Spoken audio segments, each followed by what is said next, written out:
มาครับได้เวลาทานข้าวมื้อเช้ากันแล้วครับผมข้าวต้มร้อนๆข้าวต้มทรงเครื่องนะฮะ2 หลุมครับผมกินข้าวผสมกับวิตามินอีกินข้าวอาบแดดนะฮะแดดเปรี้ยงมาเลยครับผมลูกน้องมารอแล้วล้างอานมารอแล้วล้างอานมารอแล้วล้างอานก็มารอแล้ว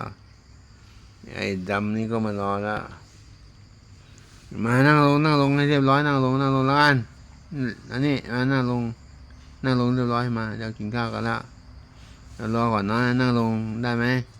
จะไปไหนอ่ะโอเคครับผมพอแล้วก็ทานข้าวครับผมขอบคุณมากครับที่